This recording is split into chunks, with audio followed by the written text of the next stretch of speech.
ప్రభుత్వ ఉద్యోగుల సమస్యలపై మంత్రుల సబ్ కమిటీకి నివేదిక ఇచ్చిన త్రీమెన్ కమిటీ. త్వరలో ఉద్యోగ సంఘాల నేతలతో మంత్రుల సబ్ కమిటీ భేటీ. ప్రభుత్వ ఉద్యోగుల సమస్యల పరిష్కారం కోసం రాష్ట్ర ప్రభుత్వం సీసీఎల్ఏ కమిషనర్ నవీన్ మిట్టల్, పంచాయతీరాజ్ శాఖ principal secretary Lokesh Kumar, Transco CMD Krishna Bhaskar తదితర ఉన్నతాధికారులతో త్రీమెన్ కమిటీని ఏర్పాటు చేసింది. ఉద్యోగ సంఘాలతో భేటీ అయిన త్రీమెన్ కమిటీ వారి సమస్యలకు సంబంధించిన విజ్ఞాపన పత్రాలు స్వీకరించింది.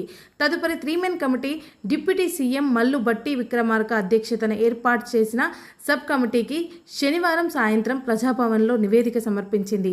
సబ్ కమిటీలో సభ్యులైన మంత్రి పొన్నం ప్రభాకర్, ప్రభుత్వ సలహాదారు కె కేశవరావు సమావేశానికి హాజరయ్యారు. అధికారుల నుంచి నివేదిక స్వీకరించిన సబ్ కమిటీ ఆ నివేదికను పూర్తిగా అధ్యయనం చేసి అతి త్వరలో ఉద్యోగ సంఘాలతో సమావేశం ఏర్పాటు కావాలని నిర్ణయించింది. ప్రభుత్వ ఉద్యోగుల సమస్యలపై మంత్రుల సబ్ కమిటీకి నివేదిక ఇచ్చిన త్రీమెన్ కమిటీ. త్వరలో ఉద్యోగ సంఘాల నేతలతో మంత్రుల సబ్ కమిటీ భేటీ. ప్రభుత్వ ఉద్యోగుల సమస్యల పరిష్కారం కోసం రాష్ట్ర ప్రభుత్వం సీసీఎల్ఏ కమిషనర్ నవీన్ మిట్టల్, పంచాయతీరాజ్ శాఖ principal secretary Lokesh Kumar, Transco CMD Krishna Bhaskar తదితర ఉన్నతాధికారులతో త్రీమెన్ కమిటీని ఏర్పాటు చేసింది.